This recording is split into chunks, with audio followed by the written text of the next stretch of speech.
Crostatas are free-form pies or tarts. They are entirely shaped by hand, no molds are used. As you can imagine, it can be a little tricky, but today I'm going to show you a method that makes the job super easy. Now, crostatas are fantastic with summer fruits, and today we're going to use blueberries spiked with a little tequila. It makes a very light, not too sweet dessert that's filled with summer essence. Let's make our crostata.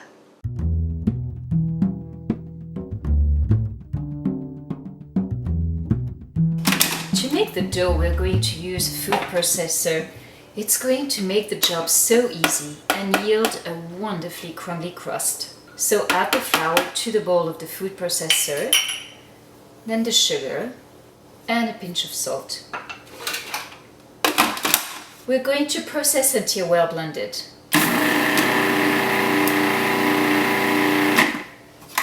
Alright, that did it. Add the chunks of cold butter. Make sure they don't touch each other. And now we're going to pulse for 3 to 4 seconds at a time until the butter is a small crumb.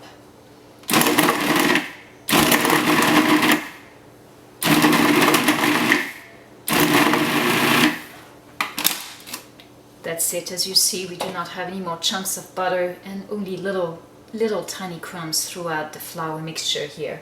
So then we're going to drizzle with the milk and vanilla mixture, making sure to really spread it around evenly. And then we're going to continue pulsing until the dough comes together.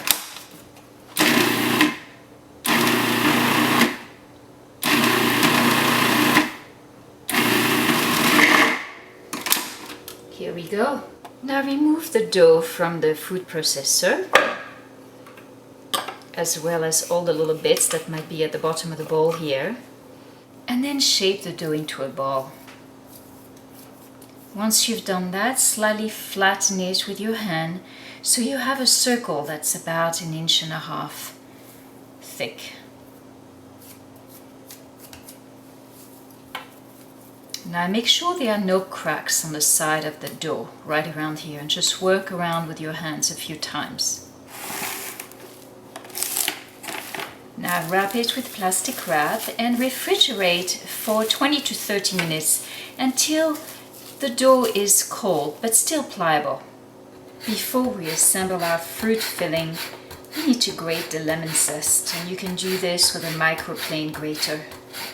Place the blueberries in a large bowl, add the lemon juice, the lemon zest, the tequila, and let me tell you, this is going to add such a wonderful flavor to the blueberries.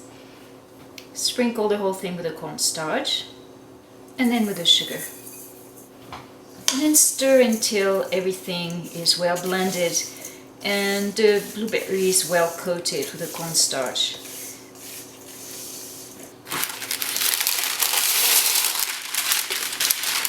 Cut a piece of parchment paper that's the width of a large jelly roll pan. We're going to use this as a lining for our crostata. Place a lightly damp cloth on your work surface. Make sure that the fabric doesn't have any pattern in it. It should be smooth and flat. And then lay your parchment paper right on top of it. This is so that the paper doesn't slide when we roll the dough. Now sprinkle the paper very lightly with a little flour. No need to put a lot. Unwrap the dough and place it in the center. Sprinkle the dough with a little flour so your rolling pin won't stick to it. And then roll your dough. Now I like to take my time rolling the dough so that I don't put too much pressure on it at a time. Otherwise, as you see, cracks tend to form. So I'm going to patch these guys up.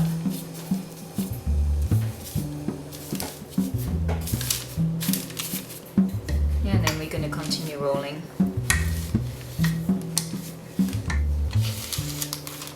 Now we're going to roll the dough so it's about 13 inches wide, which I think we've achieved. Now all you have to do is simply place the parchment paper on your baking sheet. Now give your blueberry mixture a quick stir and then just place them right in the center. We want to spread them so that we have at least 2 inches of dough on the edges. Now simply lift the parchment paper to fold the dough on top of the berries.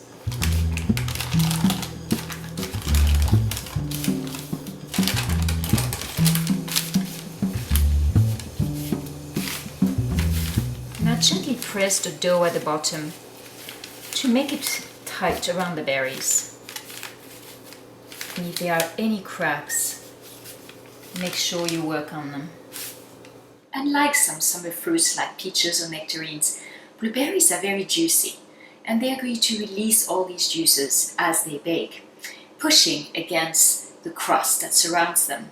So it is normal to have a couple of little leaks with your crostata. But don't worry, the parchment paper is there to catch them, and your crostata will not be harmed. Let's bake our crostata at 425 for 30 to 35 minutes. Here we are. As you see, our crostata is nice golden brown, the fruits are bubbly, and we did have a little bit of juice escape, but nothing to worry about.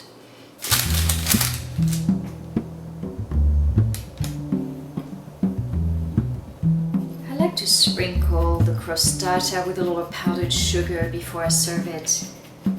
This is simply for decoration.